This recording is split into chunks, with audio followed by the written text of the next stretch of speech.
wanted to take a minute to give you an idea of what it's like to mount an American bison or American buffalo. I know personally, trying to research this in order to do these mounts, I think this is my third one.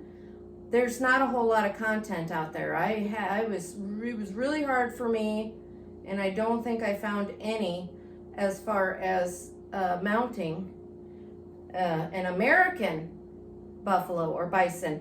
There was a lot on the Cape, but not the American. So I just wanted to first start off by showing you it is, even the Cape itself is, yes, and this is fleshed, but it's a beast. It is very taxing, especially if you're a 5-foot woman like myself. It is a arduous job. It is very taxing on your back and your shoulders. I'll go ahead and sit down with him. But as you can see, even fleshed out and ready to go on the form, it's a big job. So I've got him ready. All I have to do now, I've got it put together. I'll need to sand this up and clean it up.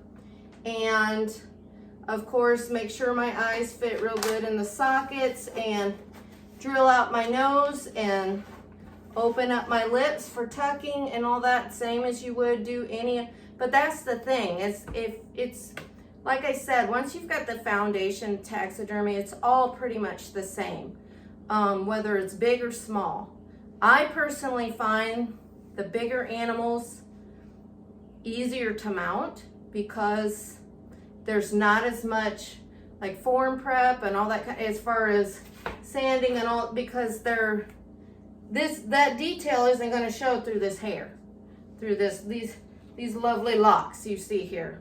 The only thing I'm really going to focus on is his pretty little face here, his making sure I get real good and sanding in around his eyes so that I can tuck in and really get some detail around his eyes and some here in the face and stuff. But as you can see, he's got, I mean, this is his face. His hair's really bushy and long on his face too. The only place I'm really gonna get any kind of folds or anything like that is really around the eyes. And of course, I have his nose here, and I haven't cleaned up around his lip, but this is my tucking skin for the lips. But he's got even really long bushy fur on the face too, so there's not a whole lot of detail. You pretty much, now wrestling it on is, especially getting it on over these, and that's something I had tried to research before. If you have any suggestions, that's something and it may just because I'm short and it's harder for me to get leverage up on it, but wrestling and my shoulders are shot. But I have to split it a little farther down. And I've seen on other big animals where taxidermists just lay the whole back open, and then pin it up and sew it all the way down the back. I've been trying to do it with the least amount because the hair's so long and it's kind of, and reach is an issue for me, even though you can turn it and flip it and stuff.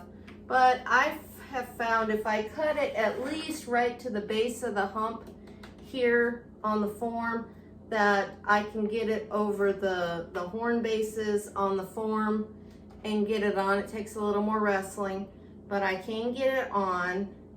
And of course, you're not going to attach, I got my horns right here. We're not going to, and I have my skulls too. I do euros on my skulls, and I always save those for references so I can fit my horns back on it and make sure I've got them facing in the right direction. But I don't attach my horns until after getting the cape on.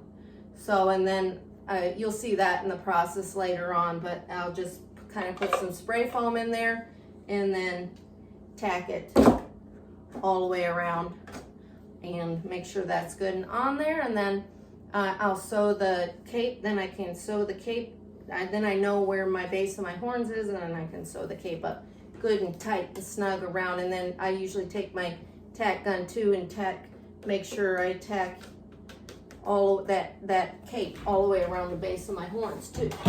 But anyways, the whole point of doing this segment here was to try to educate you on the American buffalo, because I personally haven't been able to find a whole lot of content, and I've had to educate myself, like I said.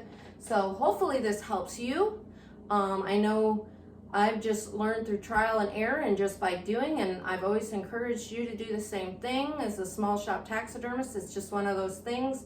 Yeah, I went to taxidermy school and they just mainly focus on whitetail, but once you've got the foundation, it's basically the technique is the same, and just have fun with it and try it. Don't be afraid to try. So trial and error is it's going to happen, and then but you also learn how to, sometimes the hard way, but fix things on your own. And sometimes having to fix things is a great teacher too. So don't be afraid to do it, and follow along with us on KC Taxidermy on our YouTube channel as we get this big guy mounted.